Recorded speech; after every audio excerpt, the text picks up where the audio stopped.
إنك أنت العليم الحكيم. رب اشرح لي صدري ويسر لي أمري واحلل عقدة من لساني يفقهوا قولي. ولا حول ولا قوة إلا بالله العلي العظيم. Sama-sama kita muliakan Bapak Ketua MUI, yaitu Bapak Dr. Haji Kasbul Usman MPD. Mudah-mudahan selalu diberikan kesehatan oleh Allah Subhanahu wa Ta'ala. Dan kemudian seluruh para ustaz, dai dan daiyah, mudah-mudahan perkumpulan kita ini diberkahi oleh Allah Subhanahu wa Ta'ala. Bersyukur kita kepada Allah dengan mengucapkan kalimat Alhamdulillah Rabbil Alamin. Selawat kita kepada baginda Rasulullah sallallahu alaihi wasallam dengan mengucapkan salawat Allahumma salli ala sayyidina Muhammad wa ala ali sayyidina Muhammad. Semoga dengan memperbanyak kita berselawat kepada Rasulullah sallallahu alaihi wasallam, insyaallah mudah-mudahan kita mendapatkan syafaat dari beliau. Amin ya rabbal alamin. Baiklah para ustaz dan ustazah, untuk pemateri yang kedua ini yaitu Bapak kita Bapak Dr. Haji Kasbul Usman MPD. Kepada Bapak dipersilakan.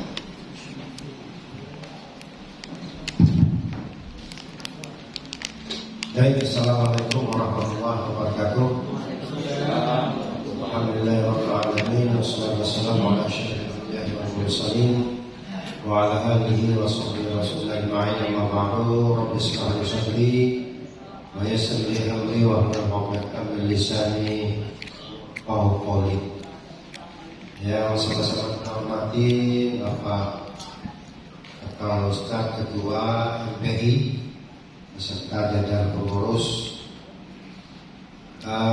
yang sama-sama kita hormati panitia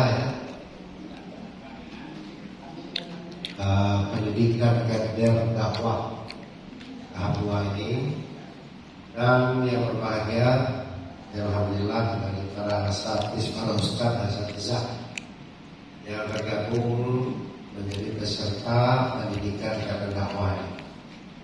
Kalau di MUI itu PKU namanya, pendidikan kader ulama. Nah, kalau kita di sini PKD, pendidikan kader dakwah.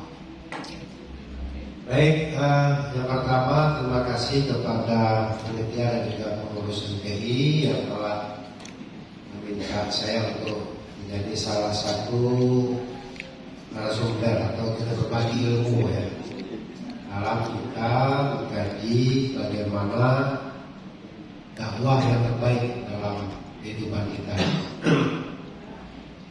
Kalau kita pahami para peserta sekalian, yang namanya fikih itu apa? Paham, aturan, ya, tata cara, norma, gitu. Bagaimana syariat juga kalau banyak. Jadi bagaimana kalau ada dalam konteks kita dalam fikih Islam, aturan paham dalam Islam. Kalau fikih dakwah paham dalam dakwah, gitu ya. Kita harus pahami. Jadi fikih itu pemahaman kita terhadap dakwah itu sendiri seperti apa. Tadi disampaikan oleh Ustaz Ramli strategi sudah banyak ya. Memang dia ada strategi. Kalau ceramah Pak Ramli itu, dia orangnya sudah soleh, mau ada dakwah di bawah. Itu kayak gitu ya. Cakap biasa, mau ada dakwah. Atau bercakap buku-buku tidak tahu orang. Ada juga buku-buku begini, tapi tidak tahu. Nah ini itu strategi. Bagian lagi ada strategi. Tidak bisa kok. Usah. Hah? Baca di sini Pak.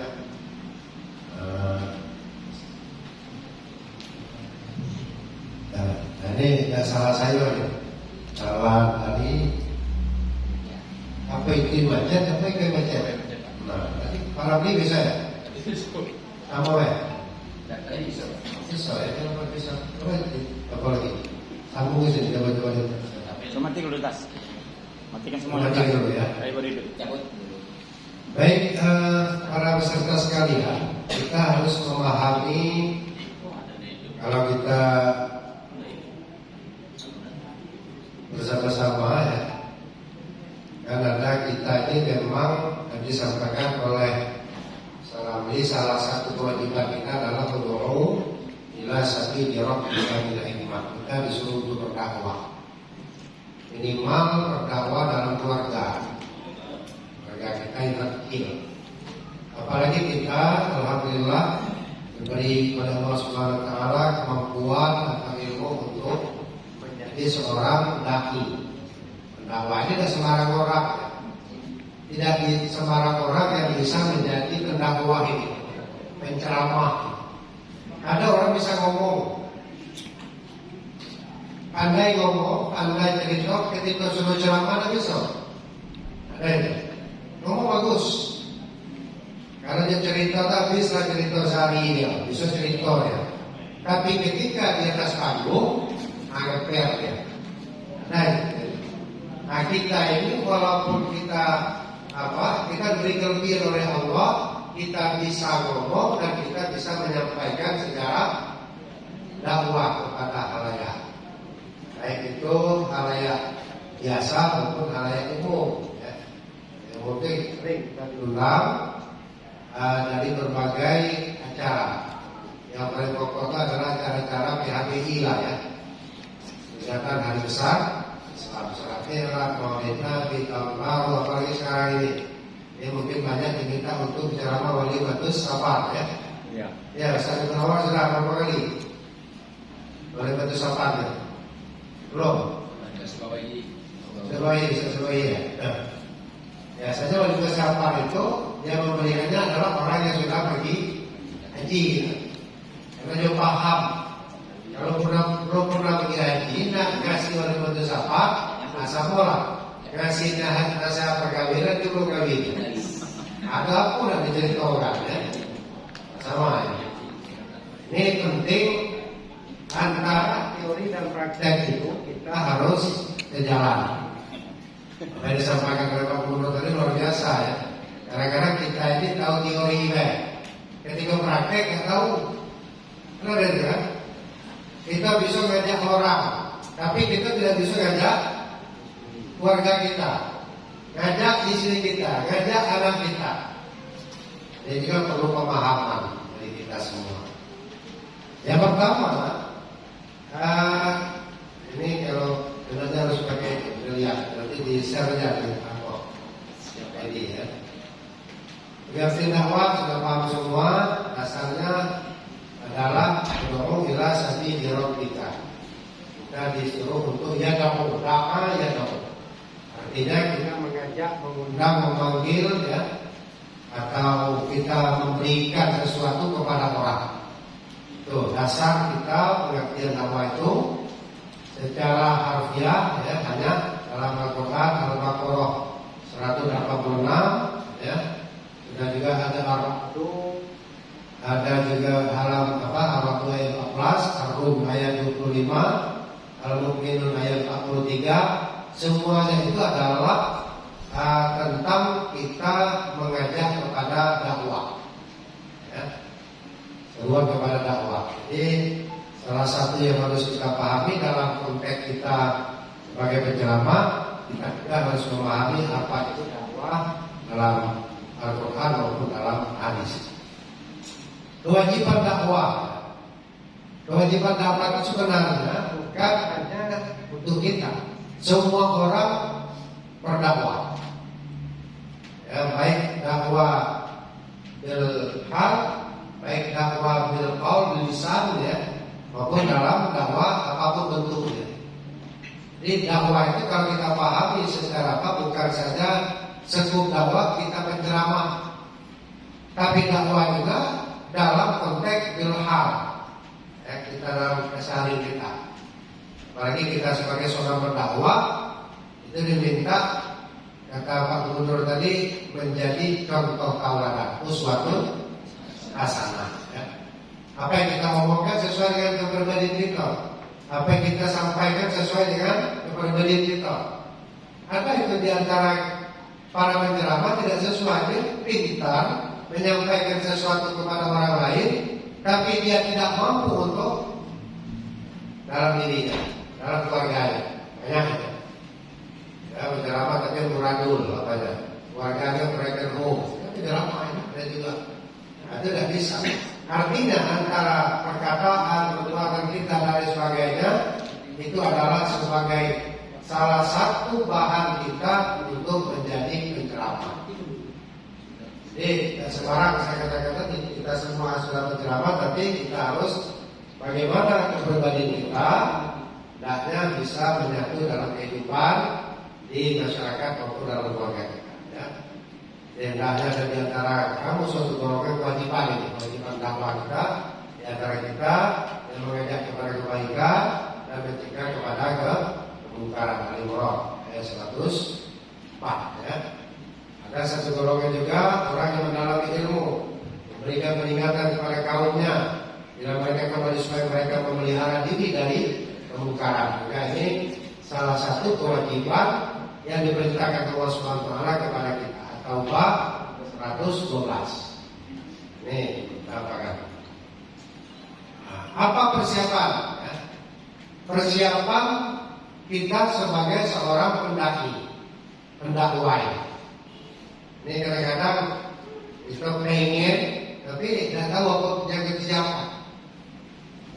Yang pertama, persiapan seorang pendaki itu adalah persiapan mental.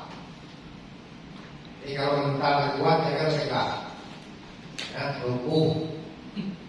Apalagi yang dihadapi itu bukan orang sembarangan. Yang dihadapi itu gubernur, wakil gubernur, kepala dinas, atau juga menteri misalnya. Kalau dah mental kita tidak kuat, lumpuh kita.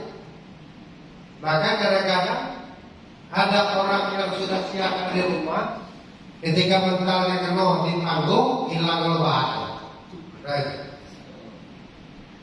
Ini yang dihadapi ini guru besar, profesor, doktor. Ini awak profesor. Ya kita tidak bisa. Mental itu harus. Siapapun yang kita hadapi, siapapun, mental harus. Jadi persiapan mental dalam kita berdakwah ini harus nomor satu. Jadi nonsen orang yang bisa tegak di hadapan orang umum mental tubuh, ya. Mental baca. Biasanya kalau orang penceramah yang itu, ya seperti apa namanya? Kalau ibarat apa mobil itu adalah mobil apa itu? Bagaimana mobil panas? Bagaimana mobil panas? Bagaimana? Mobil? Biar ya, Fortune atau berapa ya? Pakai lampu bagaimana? Pakai lampu, itu bagus. Bukan pakai lampu pakai kenal. Jadi keberhasilan seorang pendakwah itu apabila audiennya memperhatikan kita. Itu mental. Jadi mental juga menjadi hal pokok dalam kita melakukan apa ya? Ini, jadi persiapan mental yang harus kita pahami. Yang kedua adalah persiapan materi dakwah. Ya.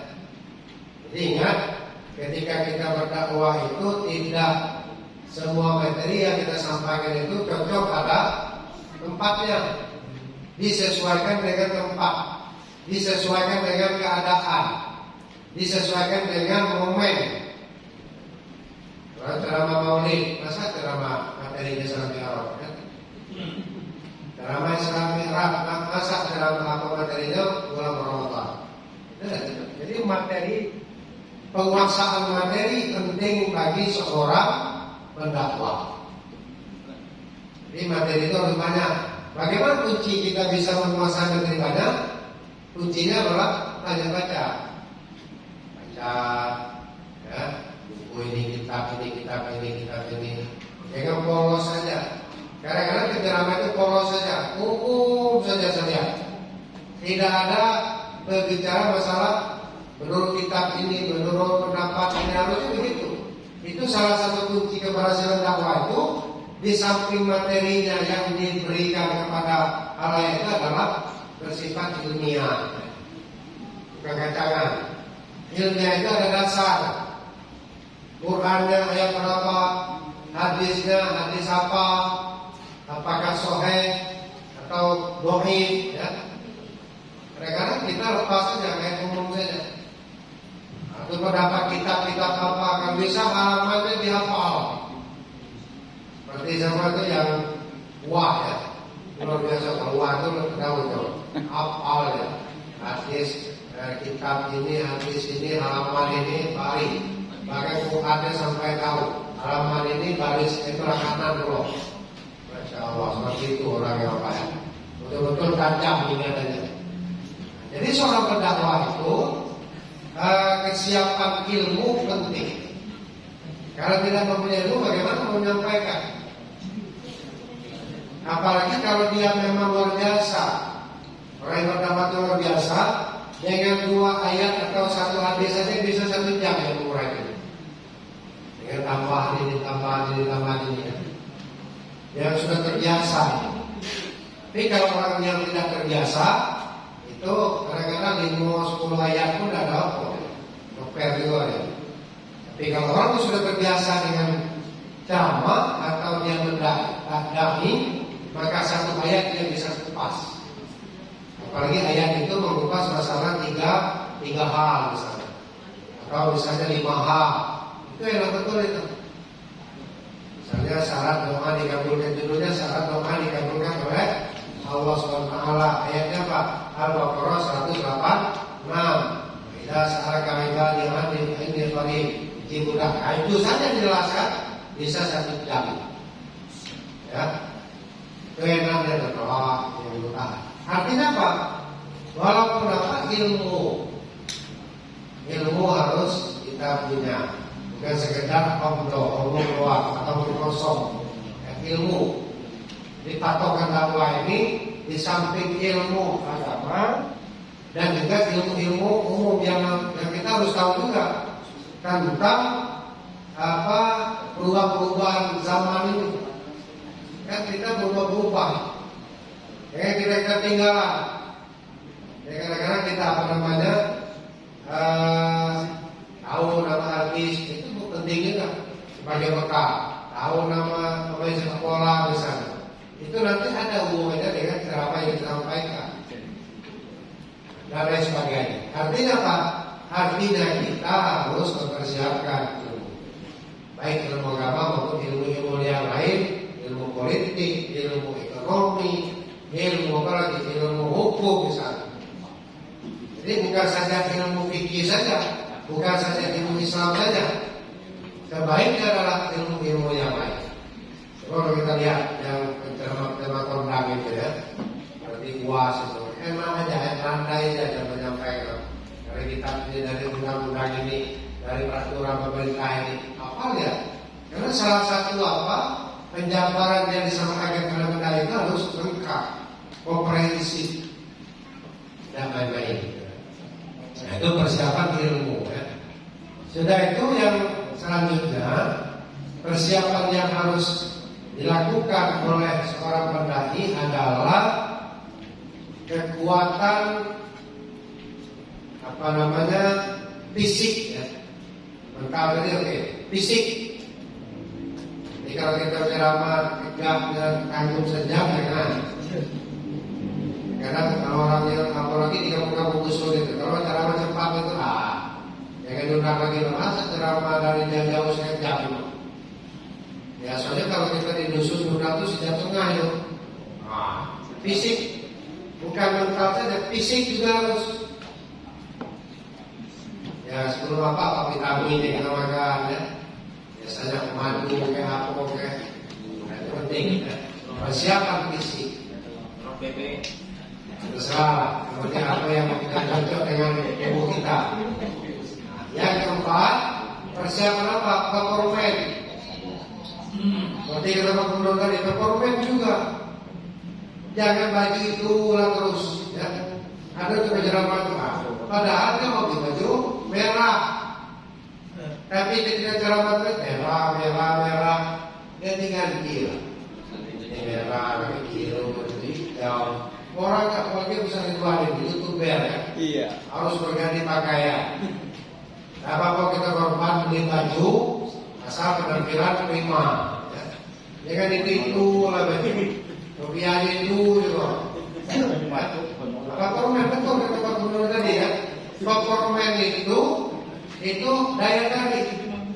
Kalau apa jamaah itu kita beda selera, bagaimana dengan cara mati itu? Iya. Ada mantap ini. Wah, itu mantap apa? Mudah-mudahan bukan mantap aja, mantap ceramahnya, mantap isinya. Ya, jadi kompromi. Saya kalau kalau ceramah itu sebelum berangkat keluar rumah mengacau, tengok dia lah, kencing tinggi sekolah kita, tengok dia pemerintah, betul-betul harus apa? Lalu sal ya, cocok dengan baju, jangan pula ada 5 warna, ada dia lain, baju lain, dahi lain, sal lain. Tengok beda, ya. Cocokkah kita bisa memantaskan diri kita? Baju ini sama ini, kopiahnya ini, baju ini gamisnya ini, itu komen ini. Jadi dalam kita berdakwah, komen juga menjadi hal yang menarik. Jadi kalau coba kita lihat para penceramah, kenapa ya wajahnya apa ya, dan lain sebagainya. Nah, ini yang harus dilakukan oleh seorang pendaki dalam persiapan. Kalau dia banyak persiapannya apa namanya, kita banyak berita. Selanjutnya, ini pada ya, oke.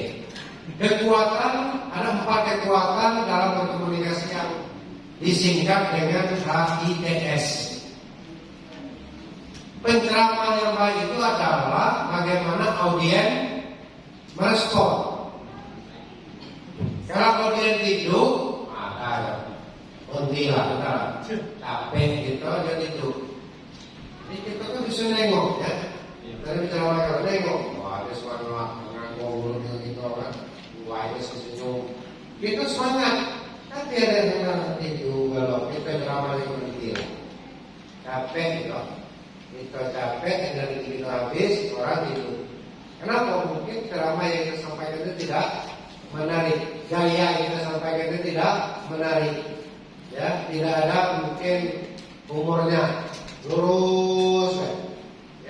Ada strategi retorika disampaikan seperti para pemain ini harus sawah ini semangat lagi, lurus lagi, jangan ketawa benda dari awal mulanya. Jadi pelawak nanti kan bagus juga jadi pelawak ya. Jadi dalam kita berkomunikasi itu ada 4 kekuatan ya, disingkat dengan HITS. Apa itu yang pertama? High energy, ya, kekuatan energi untuk mempengaruhi.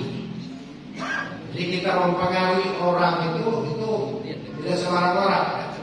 Coba kita dengan puasa itu, dia mulai pertama assalamualaikum, dia sudah semangat. Assalamualaikum. Nah, itu dengan gaya itu sudah semangat orang benar. Dia nggak lempet, mulai awal sudah buka langsung. Pembuka itu adalah penyemangat. Terus yang kedua naik dengan pantun, ya. Daun sawit, buat daun salam Dekat pohon sawit, yang menjawab salam banyak duit. Itu kan strategi itu. Jadi ketika padahal dia ceramahnya, itu pembuka itu penting. Jadi penggugah orang untuk semangat mendengar yang kita boleh nggak pantun dulu, apa dengan apa dulu, apa dengan cerita dikit pendek tapi menggugah, boleh.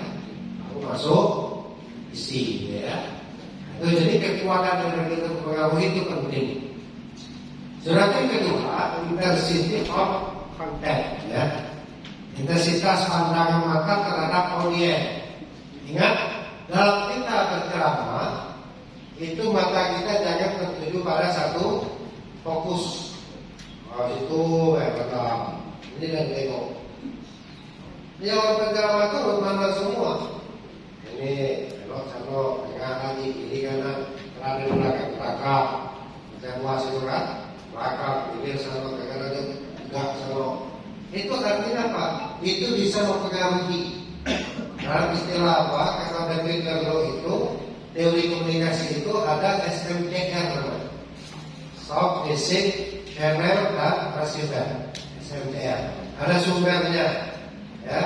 Yang pertama pesan disampaikan harus jelas. Yang ketiga ada penerima. Yang keempat ada yang ketiga receiver. Yang kelima, yang keempat adalah penerima. Jadi ada sumber, ada pesan disampaikan, SM, ada channel. Yang kiri channel. Jadi channel orang menerima dakwah kita itu ada berapa? Ada berapa channel? Ada dua kan? Mata dan telinga. Ya, untuk visual kalau misalnya ini. Jadi mata dan telinga. Jadi channel kita ini menerima apapun pesannya ada 5 sebenarnya. Ya, yang disebut dengan apa? Pancaindera. Penglihatan, pendengaran, penciuman, pengecapan dan perapaan. Nah, itu channel orang menerima pesan. Kalau pesan kita bagus, maka channelnya bagus. Ya. Jadi ini intensitas pandangan mata kepada audiennya harus luar biasa, ya kan, tertuju pada satu fokus. Dan itu transfer of feeling, ya, menyampaikan pengalaman atau suasana hati. Jadi kita, ya, ini masuk ke retorika juga. Ketika kita berdakwah, apa cerita yang kita sampaikan itu, kalau bisa sesuaikan dengan kondisi cerita itu. Jangan lurus. Misalnya Rasulullah dilempar, ya, ketika dakwah ke negeri Taif. Ada sahabat-sahabat mendampingi Sabit, ya, hadis Sabit, ya. Ya Rasul, biarkan darahmu menetes di bumi ini. Apa kata Rasul? Kalau darahmu menetes, jadi bahasa-bahasa seperti itu harus sesuaikan dengan kondisi. Ketika kejadian itu lebih menarik. Ketika dia menangis, gaya menangis. Ketika tertawa, gaya tertawa. Jadi itu membuat audiens semangat. Jangan lurus saja. Antara omongan yang sama saja. Jadi retorika kita dalam dakwah itu harus menyesuaikan dengan kondisi ketika apa yang kita sampaikan. Kalau ketika ada sedih. Kalau ketika misalnya serang merah, ya, ketemu Musa dengan Rasulullah. Musa itu agak bagak gitu. Bagaknya itu keluarkan. Ya Muhammad naik lagi. Intonasi yang perlu disampaikan dalam dakwah itu harus disesuaikan dengan kondisi cerita apa yang kita sampaikan. Itu pengalaman, menyampaikan pengalaman dan suasana hati. Setelah itu yang keempat, strategi, ya. Kekuatan dalam berkomunikasi itu strategi, yaitu cara atau teknik dalam menyampaikan materi. Itu mungkin kita mempunyai gaya masing-masing. Punya gaya masing-masing kita pasti. Semua kita mempunyai gaya masing-masing. Dan gaya itu tidak bisa kita buat-buat. Itu tergantung dari jam terbang kita. Kalau jam terbang kita tinggi, ya, luar biasa banyak, itu mengalir saja gayanya. Apalagi kalau kita lihat lucu, ya, penceramah bagus, ya, dan sebagainya. Tapi sekalian hormati, yang terakhir yang perlu saya sampaikan dalam apa ini, bahwa tahapan-tahapan dalam kita berdakwah itu, ya, ada 4 sebenarnya. Ada tabligh namanya, mengubah kejahilan yang tidak tahu menjadi tahu. Jadi kita harus paham juga apa yang kita miliki, apa yang kita pahami dalam konteks tabligh itu. Artinya memberikan pemahaman kepada orang yang tidak tahu. Yang kedua, takwid, mengubah pengetahuan menjadi fikrah, gagasan. Jadi mengubah pengetahuan menjadi gagasan itu luar biasa. Ada orang yang bisa berdakwah tapi tidak bisa memberikan gagasan. Jadi gagasan itu konsep, ya. Konsep yang baik itu adalah bagaimana dia menata, memberikan yang terbaik kepada audiens. Ini konsep-konsep yang terbaik. Ternyata ada yang ketiga, tahapan dakwah itu adalah namanya tanzim. Tanzim ini artinya bisa membentuk, organisir jamaah. yang didakwanya atau yang dibina. Jadi dia bisa mengorganisir jemaah yang didakwah itu luar biasa. Orang terpukau, orang melihat dia tidak ada yang marketing dia itu luar biasa. Mengorganisir itu tidak bisa, tidak sembarang orang bisa. Itu perlu strategi, perlu teknik dalam kita berdakwah. Yang terakhir adalah tamfiz. Ya. Para kader dakwah harus selalu aktif dan produktif dalam berdakwah dan senantiasa menggali ilmu-ilmu yang bermanfaat. Jadi menggali. Bukan materi itu saja. Mungkin misalnya satu materi itu harus bertumpah sampai. Aduh tuh Pak,